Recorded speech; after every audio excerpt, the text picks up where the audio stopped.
You open your banking app, and you've got just enough money to get through the week.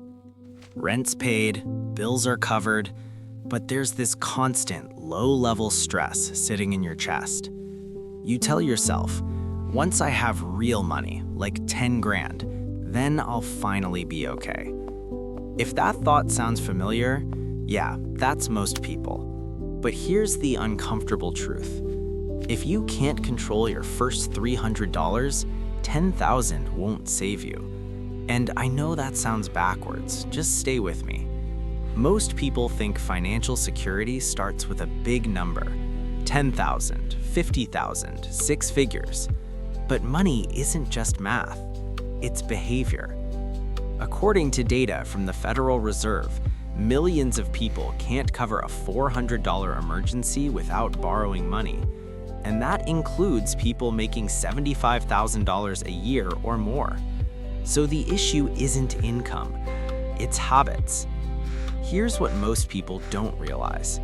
Your first $300 isn't about the money, it's about proving something to your brain. The first time you save $300, three things happen. First, you practice delayed gratification.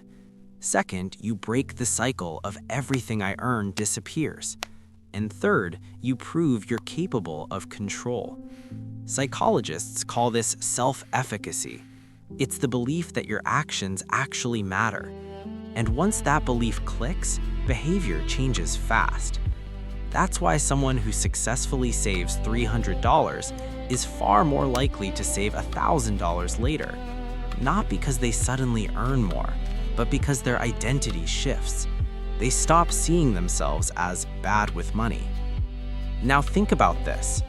Two people get a $10,000 bonus. One has never saved consistently. The other already built a $300 emergency buffer. 12 months later, the first person probably upgraded their lifestyle, spent more, maybe even lost most of it. The second person, they're far more likely to keep a significant portion. Same money, different outcome, because systems beat amounts. Saving $300 is like lifting weights. You don't start with 300 pounds, you start with the bar. Skip that step and you don't get stronger, you just get injured. $300 is the bar.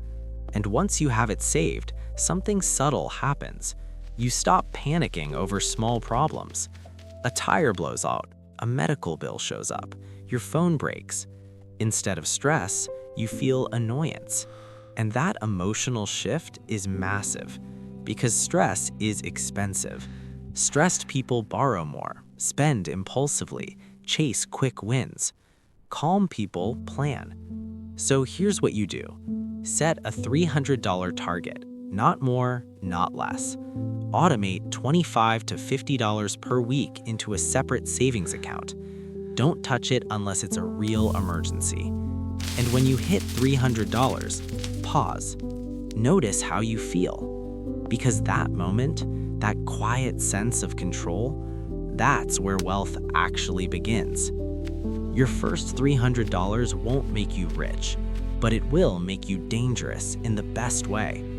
Dangerous to bad habits, dangerous to financial stress, dangerous to the lie that you just need more money. Wealth doesn't start at $10,000. It starts the moment you prove to yourself that you're in control.